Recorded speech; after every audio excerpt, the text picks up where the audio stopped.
Kalau kita lahir 500 tahun yang lalu, kita bakal bela sistem yang sekarang mungkin kita kritik. Dan kita bakal yakin itu kehendak Tuhan. Artinya apa? Keyakinan kita hari ini mungkin cuma hasil lokasi lahir. Kolaborasi paling berbahaya dalam sejarah manusia bukan perang, bukan penjajahan, atau bukan senjata. Tapi saat penguasa dan pemimpin spiritual sadar, mereka bisa saling menguatkan. Yang satu mengatur hukum, yang satu mengatur makna. Yang satu bisa menghukum tubuh kita, yang satu bisa menghukum pikiran kita. Dan otak kita secara biologis dirancang untuk patuh keduanya. Ini bukan soal agama, bukan soal politik, ini soal sistem saraf. Otak manusia nggak dirancang untuk mencari kebenaran. Otak dirancang untuk bertahan hidup. Dan selama ratusan ribu tahun, bertahan hidup berarti satu hal, tetap di dalam kelompok.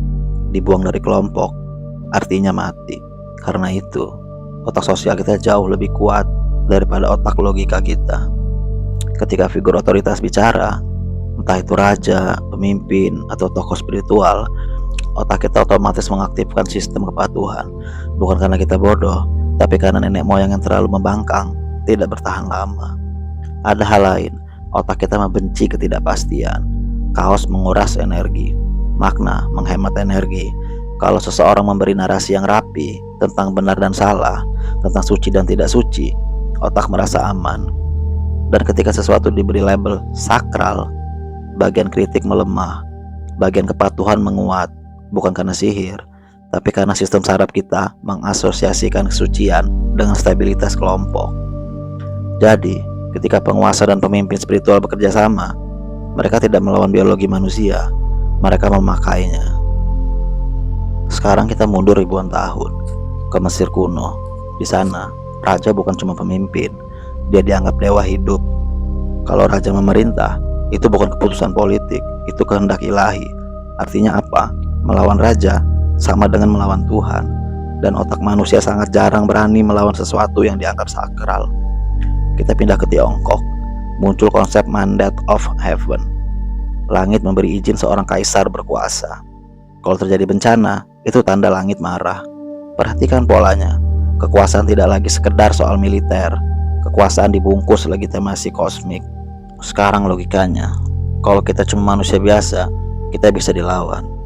Tapi kalau kita wakil langit, kita membuat perlawanan terasa seperti dosa. Itu lompatan besar dalam sejarah kontrol sosial. Raja sadar satu hal penting, pedang bisa mengalahkan tubuh, tapi kesucian bisa mengikat pikiran. Dan ketika pikiran sudah terikat, tubuh akan ikut. Ini bukan kebetulan sejarah, ini eksperimen panjang manusia menemukan cara paling efisien mengatur jutaan orang. Dan sistem itu berhasil, karena manusia lebih takut pada kutukan daripada pedang. Sekarang kita masuk fase berikutnya. Bukan lagi raja pura-pura jadi dewa, tapi negara bekerja sama dengan iman. Kita lihat Konstantinus Agung tahun 313 Masehi. Lewat Edict of Milan, ia melegalkan kekristenan di Romawi. Kebanyakan orang melihat ini sebagai kemenangan iman, tapi lihat dari sudut stabilitas. Romawi waktu itu retak, konflik internal, identitas tercerai, dan agama baru ini punya jaringan, punya struktur, punya loyalitas kuat. Konstantinus sadar sesuatu, kalau negara memusuhi iman, negara menciptakan martir. Kalau negara merangkul iman, negara menciptakan legitimasi. Itu langkah jenius. Sekarang perhatikan simbiosisnya. Negara memberi perlindungan, agama memberi kesatuan moral. Negara memberi kekuatan militer, sedangkan agama memberi makna kosmik. Dan ketika keduanya berdiri di panggung yang sama, rakyat tidak hanya patuh pada hukum, mereka patuh karena merasa itu benar secara ilahi. Dan itu jauh lebih kuat. Di titik ini, kolaborasi tidak lagi simbolik, ia menjadi infrastruktur. Hukum dan iman tidak lagi berjalan paralel, mereka saling memperkuat. Dan sejak itu, kekuasaan gak hanya berdiri di atas pedang, tapi dia di atas keyakinan kolektif. Dan keyakinan lebih sulit dihancurkan daripada tembok. Sekarang kita masuk abad pertengahan. Di Eropa, kekuasaan raja tidak cukup hanya dengan mahkota. Mereka butuh legitimasi spiritual. Penobatan bukan sekedar seremoni politik, itu pengesahan moral. Kalau dukungan spiritual dicabut, raja bisa kehilangan kepercayaan massa. Karena rakyat gak hanya taat pada hukum, Mereka taat pada apa yang dianggap sah secara suci. Sekarang kita geser ke Timur Tengah.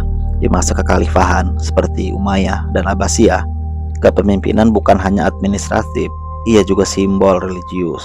Pemimpin politik memegang otoritas negara, otoritas keagamaan memegang legitimasi moral. Kadang selaras, kadang tegang, tapi polanya sama. Kekuasaan stabil ketika hukum dan legitimasi spiritual berjalan searah. Perhatikan ini, di barat maupun timur, negara butuh pembenaran moral. Otoritas spiritual butuh struktur kekuasaan untuk bertahan.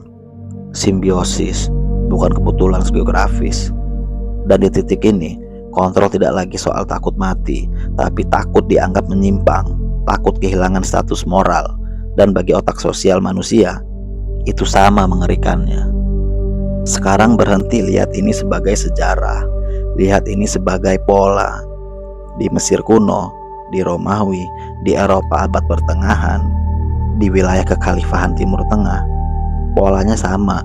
Penguasa butuh legitimasi, otoritas spiritual butuh stabilitas. Penguasa mengontrol hukum, otoritas spiritual mengontrol makna. Hukum mengatur tubuh, makna mengatur pikiran.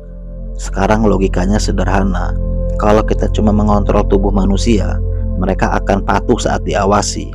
Tapi kalau kita mengontrol makna hidup mereka, mereka akan patuh bahkan saat sendirian. Itu level kontrol yang berbeda. Dan ini bukan soal siapa yang lebih jahat, ini soal efisiensi sosial. Mengontrol jutaan manusia itu mahal. Tentara mahal, penjara mahal, perang mahal, tapi keyakinan relatif murah dan bisa diwariskan lintas generasi. Jadi kolaborasi ini bertahan ribuan tahun, bukan karena konspirasi rahasia, tapi karena ia bekerja, dan sistem yang bekerja akan bereplikasi. Selama manusia masih punya otak sosial, pola ini akan selalu mungkin terjadi. Sekarang pertanyaannya bukan sejarah, pertanyaannya kita. Otak manusia mencintai kepastian. Kepastian menurunkan stres, ketidakpastian menaikkan kecemasan. Itu sebabnya sistem saraf kita lebih nyaman punya figur otoritas. Figur yang bilang ini benar, itu salah, ini suci, itu menyimpang. Secara biologis, ketika kita merasa bagian dari kelompok moral yang benar, otak kita melepaskan rasa aman, rasa identitas, rasa berarti, dan itu adiktif. Sekarang pikirkan ini, kalau ada sistem yang memberi kita identitas, makna, komunitas, struktur benar dan salah, dan legitimasi untuk merasa lebih benar, otak akan mempertahankannya, bahkan kalau logika kita goyah. Bukan karena kita bodoh, tapi karena sistem ini menyentuh kebutuhan biologis paling dasar. Dan di titik inilah kolaborasi kekuasaan jadi tak terlihat.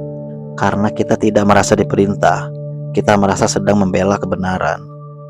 Dan manusia paling sulit diajak berdiskusi adalah manusia yang merasa sedang membela yang suci.